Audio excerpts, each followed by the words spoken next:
안녕하십니까. 거꾸로 투자하는 쇼킹 부동산입니다. 부동산 커뮤니티에서 난리난 국토부 장관 한마디 시작해보겠습니다. 그 전에 구독으로 인생을 바꾸시기 바랍니다. 자, 어제 국토부 장관의 취임 후 첫 기자간담회가 있었는데 이 자리에서 나온 발언으로 부동산 커뮤니티가 들썩들썩거렸습니다. 자, 기자간담회에서 나온 주요 내용을 좀 정리를 드리겠습니다. 노영호 국토부 장관은요, 집값이 지속적으로 상승하는 거에 대해서 책임을 느낀다고 말을 했습니다. 최근까지 집값이 계속 상승하는 것은 풍부한 유동성과 기대 심리 때문이라고 이야기를 했고요. 기존 주택 공급 정책을 속도감 있게 추진할 것이다. 그래서 이사 공급 대책 원활하게 추진될 수 있도록 하겠다고 했습니다. 또한 현재 투기 조사 중인 3기 신도시 추가 택지 역시 다음 달부터 순차적으로 공개하겠다고 했습니다. 그리고 이 자리에서 3기 신도시 사전청약 분양가가 공개됐죠. 그래서 저희가 어제 영상을 올려드렸습니다. 뒤에 링크 달아놓겠습니다. 못 보신 분들은 보시면 됩니다. 자, 논란이 됐던 발언은 바로 이것입니다. 자산 버블이 2, 3년 뒤에 정상화가 될 수 있다. 그 시기가 되면 현재 영끌에서 산 주택들 처분이 힘들 것이다. 게다가 공급대책, 투기 차단책, 금리 인상 등으로 집값이 하락할 것이다. 시장이 경고를 날렸던 부분이죠.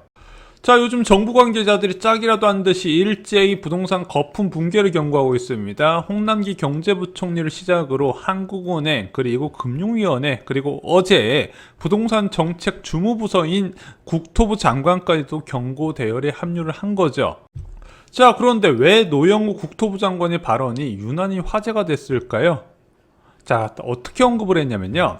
최근 집값이 올랐지만 2, 3년 뒤에는 반대의 경우를 고민해야 할지 모른다고 이야기를 한 겁니다. 자, 그 발언을 받고 사람들이 다르게 받아들인 거예요. 와, 앞으로 2, 3년간 더 오르나 보다 이렇게 받아들였던 거죠.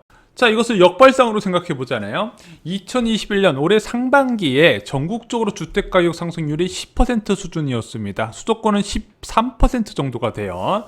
자, 2019년까지 보면은요, 상승률이 그렇게 많지는 않았는데 2020년, 2021년에 급등하는 모양새가 나타나요. 왜냐면은 2019년 상반기까지는 주로 강남 상구나 마용성광 등의 인기 지역 중심의 폭등세가 나타났거든요. 그런데 그 외 비인기 지역은 상승률이 둔화됐기 때문에 전체적인 평균은 낮았어요. 그래서 과열 중심의 정책인 핀셋 규제가 2019년 상반기에 주로 나왔던 정책입니다. 자, 그런데 이 시기에는 왜 이런 식으로 일부 지역만 과열이 나타났냐면요, 주택가격 급등에 대한 경계감이 있었어요. 자, 그 경계감이 왜 생겼다? 긴축에 대한 두려움이 시장에 어느 정도 깔려 있었다는 거죠. 그런데 2019년 하반기에 저금리 정책이 시행되면서 이 전국적인 주택가격 급등세로 반전이 되게 됩니다. 핀셋 규제를 하게 되면 투자 수요가 규제 없는 지역으로 계속 옮겨가면서 전국적으로 가격을 다 올려요. 자, 게다가 저금리의 장기화의 투자 수요 유입으로 주택가격이 지속적으로 올라가다 보니까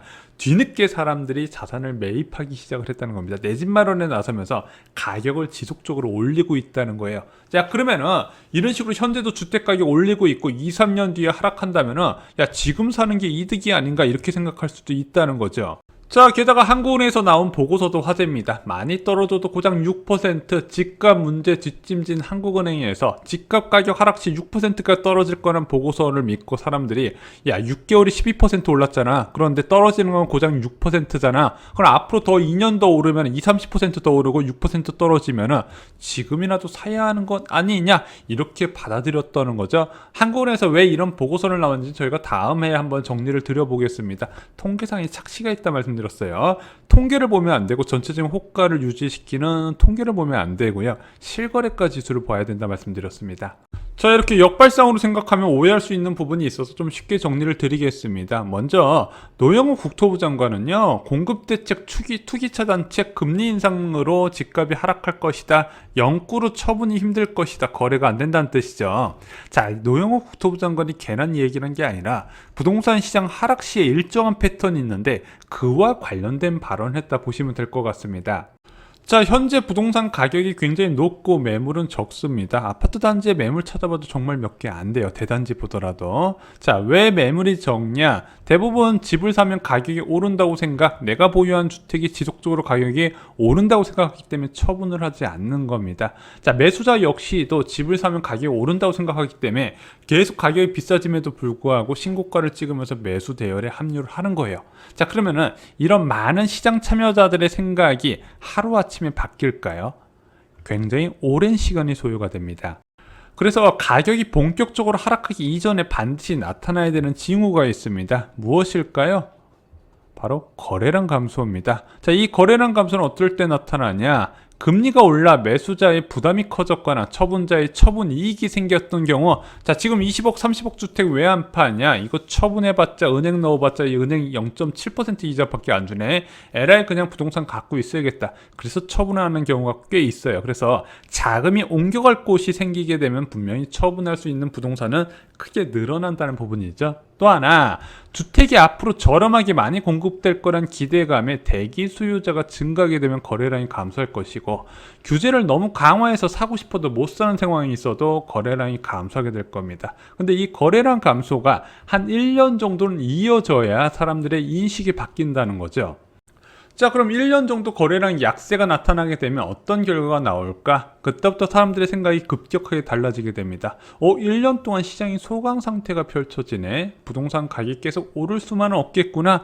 시장이 약간 분위기가 바뀌었네. 이런 식으로 인식이 바뀌기 시작해요. 그리고 이 시기에 작은 충격이 더 크게 무너지는 현상이 나타나게 됩니다. 많은 사람들이 부동산 버블은 트리거가 있어야 된다 그러잖아요. 자, 아파트 시장이 약세 이후에 폭락하는 경우는요, 지속적인 금리 인상 시기에 동반되는 바로 대규모 입주 물량입니다. 금리적인 부분과 공급적인 충격이 같이 와야 돼요. 그런데 왜 노영욱 국토부 장관이 2년, 3년 뒤를 언급을 했냐? 저는 알 것 같습니다. 왜냐면은 작년에 여러분들 어떤 현상이 있었는지 아시나요? 밀어내기 분양이라는 이야기가 있었습니다. 분양가 상한제를 앞두고 밀어내기 이제 분양을 신청하는 사람들은 분양가 상한제 적용을 안 시켜주겠대요. 그래서 서울 아파트 단지에서 너도 나도 나서서 분양에 나섰던 일이 있었습니다. 그거에 대한 입주가 2023년부터 진행이 된다는 거예요. 밀어내기 분양 이후에 밀어내기 입주가 진행되는 부분이죠. 게다가 지연된 정비사업장의 대규모 입주도 2023년에 예정이 되어 있습니다. 둔촌주공과 개포주공뿐만 아니라 원베일리까지 너무 많은 아파트 단지가 동시에 입주하게 되면서 공급 부족이 단숨에 해결이 된다는 거예요. 자, 그런데 이렇게 입주 물량 늘어나면 어차피 실거주자 다 들어가잖아. 요즘 90% 이상 입주한다며. 자, 이 아파트의 전세 매물이 늘어나면서 전세 가격이 떨어지는 케이스도 있지만, 이 아파트에 입주하려고 주변 아파트에 거주한 사람들이 이 입주 시기에 만기를 다 맞춰놓고 한꺼번에 이주하다 보니까 역전세난이 일어나게 된다는 겁니다. 그래서 이 아파트 단지 주변뿐만 아니라 그 해당 자치구 전체가 영향을 받거나 그 주변 지역까지 동시에 영향을 봐요. 그런데 부동산 가격 폭락은요, 일반적으로 전셋값 하락에서 먼저 일어나게 된다는 겁니다. 그래서 역전세난이 무서운 거예요. 자, 고가 아파트 입주 물량 증가와 금리가 지속적으로 상승하는 중에 만약에 저렴한 가격에 분양이 쏟아지면 어떻게 될까? 자, 노형우 국토부 장관이 2, 3년 뒤를 언급한 이유가 있습니다. 아까 말씀드렸다시피 입주 물량이 서울 지역에서 본격적으로 크게 늘어나는 상황이고, 금리적인 부분도 현재 예상하기는 어렵지만 지금보다는 높겠죠. 아무래도 우상향 추세를 갈 것이라고 생각을 하게 됩니다. 그런데 이 와중에 분양을 굉장히 저렴하게 쏟아내네. 어떤 분양? 3기 신도시 본청약이 2023년부터 진행됩니다. 그러면 잘 보세요. 입주 물량이 늘어나고요, 금리는 상승시키고요, 또한 저렴한 분양이 쏟아지게 됩니다. 자, 이게 어떤 상황과 비슷한지 기억나시나요? 2011년과 굉장히 유사한 상황입니다. 2010년, 2011년에 물가 상승 압력에 따른 지속적인 금리 인상 5차례 올렸죠. 그리고 나서 2기 신도시와 경제자유구역에서 대규모 입주가 진행되면서 수도권 공급 불안이 해소가 됩니다. 마지막으로 보금자리 주택에서 워낙 저렴한 분양가로 공급을 하다 보니까 부동산 시장이 2012년부터 고점 대비 마이너스 40% 이상 하락하게 되죠. 자, 그럼 국토부 장관은 왜 벌써 2, 3년 뒤에 이야기를 했을까? 조짐이 보인다는 겁니다. 최근 서울 아파트 거래량이 5천 건을 못 넘고 있어요. 쇼킹 부동산에서 강조드렸죠. 5천 건 이하면 서울 아파트 부동산 시장의 침체를 의미한다. 근데 6개월 연속 5천 건 이하의 거래량이 등록되고 있습니다. 이게 만약에 금리 상황이 받쳐주면은 고가 아파트부터 하락 압력이 가중돼야 되는데 지금 금리 상황이 워낙 완화적이다 보니까 그냥 사람들이 움켜쥐고 있어요. 그런데 금리 인상 시기에는 이런 거래 극감을 다르게 반영한다는 부분이고, 서울 아파트 가격이 하락하게 되면은요, 경기도 지역 상승도 제한이 될 수밖에 없는 부분입니다.